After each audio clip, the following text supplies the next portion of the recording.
The early internet was the Wild West. No rules, no moderation, and for some, no consequences. People hid behind fake names and fake stories, a digital masquerade ball where you never knew who you were really talking to. Some used that anonymity for harmless fun, but others used it to hunt. This is a true story about one of them. A predator who thought he was invincible behind the screen. He lurked in the dark corners of the web, preying on the unsuspecting. But in a twist of fate you won't see coming, the one thing that ultimately brought him down wasn't a brave hero or a clever detective. It was his own staggering stupidity.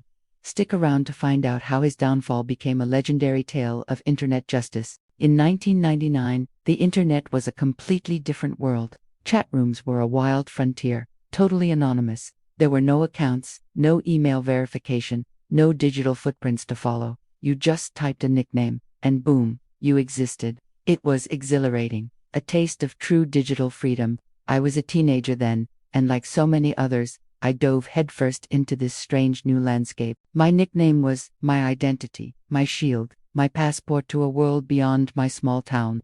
It felt like anything was possible, like I could be anyone I wanted to be. But freedom without rules quickly turns dangerous. The anonymity that felt so liberating also brought out the worst in people. The conversations, once innocent and exciting, started to get weird. You'd see strange, unsettling messages scrolling past. People would share things, dark things, things you couldn't unsee. The friendly stranger you were just chatting with could suddenly turn hostile, their words becoming sharp and threatening. It was a Jekyll and Hyde experience, a constant flip between connection and fear. You never knew who was on the other side of the screen. Were they another kid like you, or something far more sinister? That's when I had my first brush with the real darkness of the web. Someone I thought was a friend started asking very specific, very personal questions. Where do I live? What school do I go to? At first, I was naive, maybe too trusting. I gave vague answers, but they pushed. They became insistent, almost demanding. A chill went down my spine. This wasn't a game anymore. The fun had vanished, replaced by a cold, prickling sense of dread. I quickly logged off, my heart pounding. For days, I was afraid to go back online. The digital world that had once been my escape now felt like a trap. It was a stark reminder that behind every anonymous nickname is a real person, and you can never be sure of their intentions. That experience changed how I saw the internet forever. It taught me that freedom comes with responsibility, and that even in a virtual world, the dangers are very, very real. Thanks for listening. If you liked this story, remember to subscribe for more. Ever wonder what the internet was like back in the day? I'm talking about the dial-up pixelated Wild West era of the 90s and early 2000s. It was a brand new world, a digital frontier where anything felt possible. People from all over the globe were connecting for the first time in chat rooms, forums, and the very first social networks. We were building communities, sharing our passions for music, games, and art, and forging friendships that felt just as real as any in person. It was exciting, it was revolutionary, and for many of us, it was a creative haven. But this new frontier had a dark side, a shadow that stretched across the glowing screens. With anonymity came a lack of accountability. And unfortunately, creeps thrived in these spaces. They were everywhere, especially targeting young girls and women who were just trying to connect and have fun. It started with private messages that made your skin crawl. Then came the unwanted emails, flooding your inbox with things you never asked to see. It quickly escalated to manipulation, emotional games, and pressure that was hard to escape. The scariest part, there was no report button. There was no easy way to block someone and make them disappear forever. We didn't have the robust safety tools we take for granted today. You couldn't just flag a comment or file a complaint with a moderation team. You were often on your own, trying to navigate these unsettling interactions without a safety net. We had to learn to be vigilant, to develop a sixth sense for danger online. We told each other which chat rooms to avoid, which usernames to block on site, and how to create screen names that didn't give away any personal information. It was a constant, low-level hum of anxiety beneath the excitement of being online. Looking back, it's incredible to see how far we've come. We now have sophisticated tools to protect ourselves. We can report, block, and filter content. We have conversations about digital consent and online safety that were simply unimaginable back then. But it's crucial to remember those early days. It reminds us why these tools are so important and why we must continue to advocate for safer online spaces for everyone. We fought to get here, and the fight isn't over. Let's keep building a better, safer internet for the next generation. Thanks for watching, and don't forget to subscribe for more deep dives into internet history. Have you ever noticed how online communities have this amazing, unspoken ability to circulate when the platforms we use don't do enough to protect us? We, the users, step up and create our own safety nets. It's a fascinating and powerful phenomenon. Think about it. You've probably seen it in action. It all starts with shared experiences. Someone has a bad interaction. Maybe they get scammed, harassed, or encounter someone truly toxic in a game or a forum. They feel helpless at first, but then they decide to speak up. They share their story in a group chat or a community Discord server. Suddenly, others chime in. Hey, that same person tried to scam me too. Or, I had a really weird vibe from that user as well. This is where the magic begins. The community starts to connect the dots. What was once an isolated incident becomes a recognized pattern of behavior. This is the birth of an informal protection system, built from the ground up by the very people it's designed to protect. From these conversations, more organized efforts emerge. People create shared documents, like a Google Sheet, listing problematic users and detailing their behavior. These aren't just random lists, they're documented evidence. They include usernames, screenshots of conversations, and descriptions of the incidents. These lists become an invaluable resource, a community-built shield. Before trading with someone new or inviting a stranger into a group project, people check the list. It's like a grassroots background check.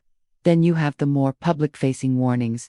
In gaming communities, you might see be on the lookout posts on Reddit or community forums. In creative circles, you'll find artist beware blogs. These platforms serve as public warning boards. If someone has a history of not paying for commissions, stealing artwork, or being abusive to collaborators, their name gets out there. Everyone in the community becomes aware. The power of these systems is that they operate on trust and shared responsibility. It's not about vigilantism. It's about collective safety and empowering each other with information. When official reporting systems fail us, we find a way to look out for one another. It's a testament to the resilience and ingenuity of online communities. So next time you see one of these user-made lists or warning posts, remember the community spirit behind it. It's people helping people stay safe. Thanks for watching, and don't forget to subscribe for more insights into our digital world. Ever get those DMEs that just make your skin crawl? The unsolicited pictures, the weirdly aggressive compliments, the "hey beautiful" from a profile with 0 posts. Yeah, we've all been there. It's frustrating. It's invasive. And honestly, it can be a little scary. Your first instinct might be to block and delete, or maybe even to panic. But what if there was another way? A way to not just get rid of them, but to flip the script entirely. She didn't panic. She didn't freeze. When creeps appeared, she destroyed them psychologically. This isn't about stooping to their level. It's about using wit, intelligence, and a little bit of psychological jujitsu to completely dismantle their creepy advances. Think of it as verbal self-defense for the digital age. It's about reclaiming your power in your own inbox. So, how does it work? It starts by understanding their playbook. Most of these guys operate on a very basic script. They expect one of 2 reactions. Either you'll be flattered and engage, or you'll get scared and block them. Anything outside of that completely throws them off their game. That's where the fun begins. One classic technique is a method I like to call malicious compliance. They ask for a picture. Send them a picture of a half-eaten sandwich. They ask what you're wearing. Describe, in excruciating detail, the fuzzy socks you have on with little cartoon cats. Be so literal and so boring that they have absolutely nowhere to go. They're looking for a reaction, so give them the most uninteresting one possible. Their ego can't handle being ignored or, even worse, being found completely and utterly dull. Another powerful tool is humor and absurdity. When someone sends an unsolicited, inappropriate photo, a response like, "interesting," the composition is a little off, and the lighting is quite harsh. Have you considered a photography course? Completely changes the dynamic. You've taken their attempt at intimidation and turned it into a moment of critique. They wanted to shock you, but instead, you're treating their message like a piece of amateur art. The power shift is immediate and hilarious. It's about refusing to be a victim and choosing to be the one in control of the conversation. You're not just deflecting, You're redirecting their energy back at them in a way that's confusing, frustrating, and ultimately powerless. You're showing them that their tactics have no effect on you. Learning to handle these situations with confidence doesn't just clean up your DMS, it's a skill that builds resilience. It reminds you that you are in control of your digital space. So next time a creep slides into your messages, remember, don't panic, get creative. And maybe, just maybe, have a little fun with it. Thanks for watching, and don't forget to subscribe for more tips on navigating the wild world of the internet. Everything was going smoothly, just another day in the online world. We were all chatting, sharing memes, the usual stuff. Then came a user we'll call Farmer Bob. He joined the server, quiet, polite, seemed pretty normal. At first, he'd pop in, say hello, and mostly just listen. We didn't think much of it. A lurker, maybe just shy. But then, the strange messages started. He'd send cryptic DMIs, things that made no sense, like riddles about harvests and seasons, but they felt personal, too personal. He started referencing things from our private conversations, things he couldn't possibly know. We all started getting a little creeped out. Who was this guy? Was he just a troll? Or was it something more? We had to find out. Subscribe to see what happened next. Then came a user we'll call Farmer Bob, quiet, polite, normal. At first, he joined our online community just like anyone else, with a simple hello and a friendly avatar of a cartoon tractor. For weeks, he was just another name in the chat, occasionally liking a post or sharing a picture of his dog. We didn't think much of it. Everyone seemed to like him. He had this calm, down-to-earth vibe that was a nice change of pace from the usual internet chaos. He'd share stories about his farm, the crops he was growing, the changing seasons. It was all very wholesome. But then, things started to get weird. It began with the riddles. Every morning, he'd post a cryptic riddle in the main channel. At first it was fun, a little brain teaser to start the day. I have cities, but no houses, forests, but no trees, and water, but no fish. What am I? A map, of course. Simple enough, but the riddles got progressively harder and stranger.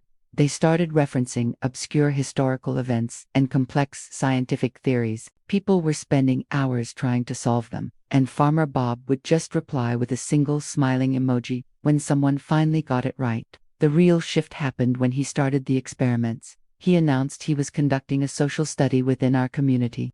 He created teams, assigned strange tasks, and offered digital badges as rewards. He'd ask one team to only communicate using emojis for 24 hours, while another had to respond to every message with a question.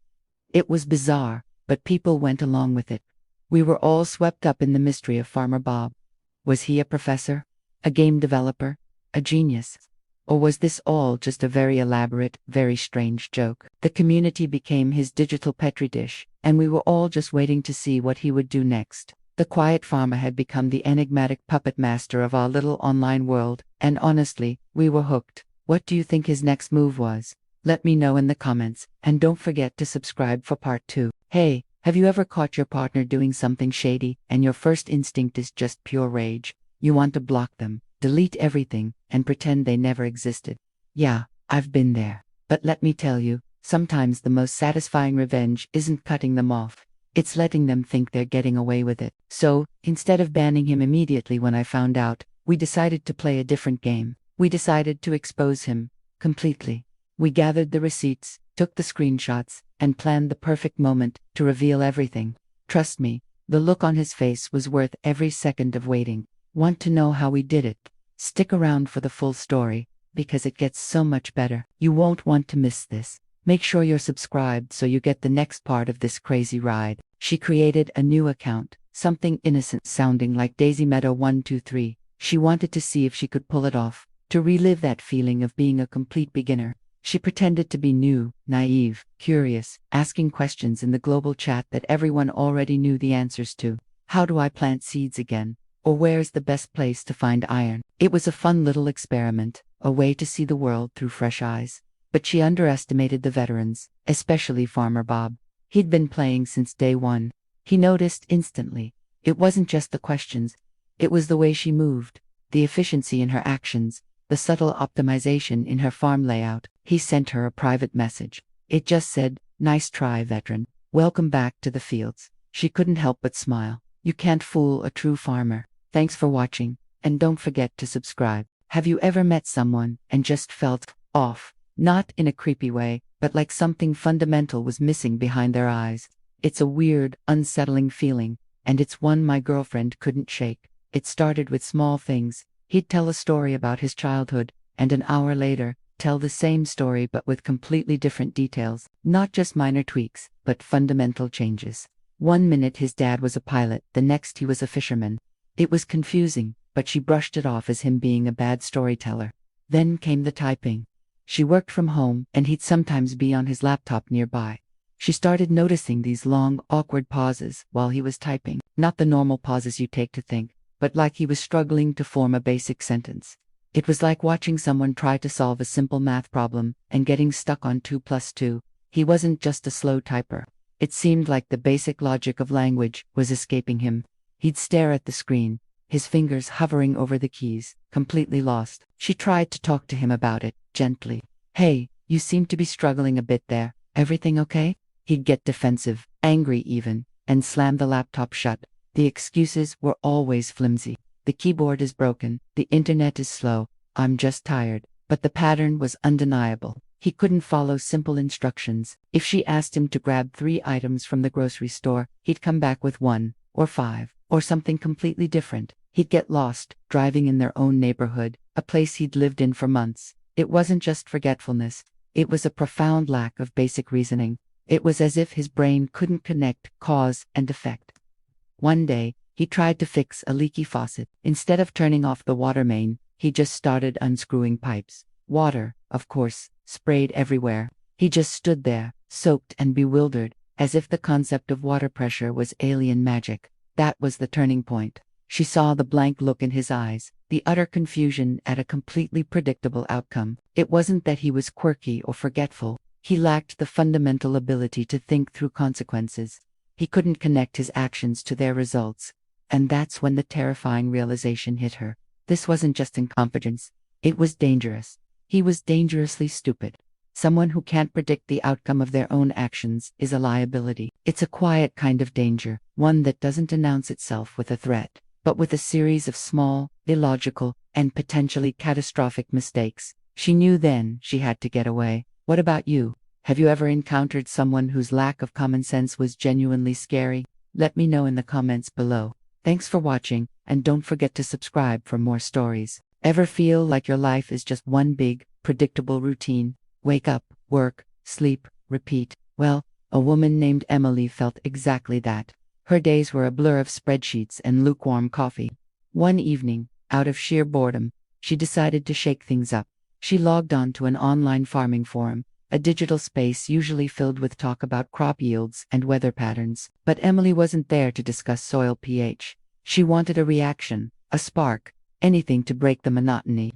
So, she crafted a message. It was a cryptic, vaguely coded post, casually mentioning a need for some very specific, hard-to-find herbicides for a special project. She hit send and leaned back, a small smile playing on her lips. She imagined the confusion, the mild digital chaos she might cause. Little did she know, her message had landed on the screen of a farmer named Bob, hundreds of miles away. Bob was a simple man.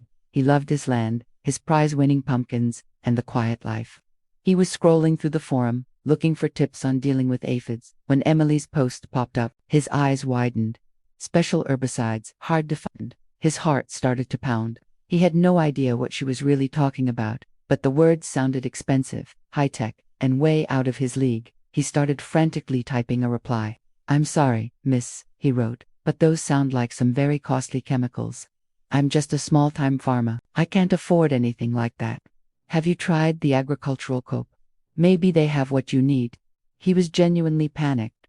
Worried, this stranger thought he was some kind of big-shot agricultural tycoon who could source rare and pricey supplies. Back in her apartment, Emily saw his earnest, worried reply. She burst out laughing. Her little social experiment had taken an unexpected and incredibly wholesome turn. It wasn't the drama she expected, but it was a connection.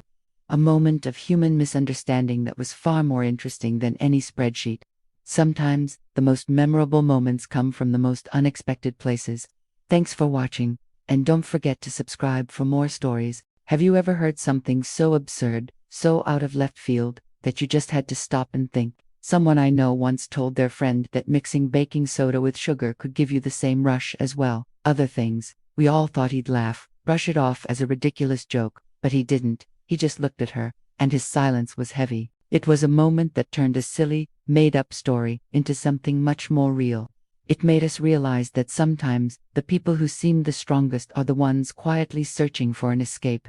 If you or someone you know is struggling, please remember that real help is available. You're not alone in this, and reaching out is the first step. There are people who want to listen and support you. Thanks for watching, and take care of each other. A few days later, an email landed in my inbox. I could feel the anger practically radiating through the screen. The message was typed in all caps, each word a digital shout. It was from him. He was furious, livid even. He said his nose had started bleeding and he'd had to go to a clinic because of it. Reading his words, I could picture the scene he was painting. A stark and dramatic image of a sudden nosebleed and a frantic trip for medical attention. The email was a torrent of accusations, blaming me for what had happened. He made it sound like it was all my fault, that my actions had directly led to his physical distress. It was a heavy accusation to read, and it left me reeling. What could I have possibly done to cause something like that? It didn't make any sense. Do you know what's worse than a bad review? Silence. I recently worked with a client who seemed thrilled with the project.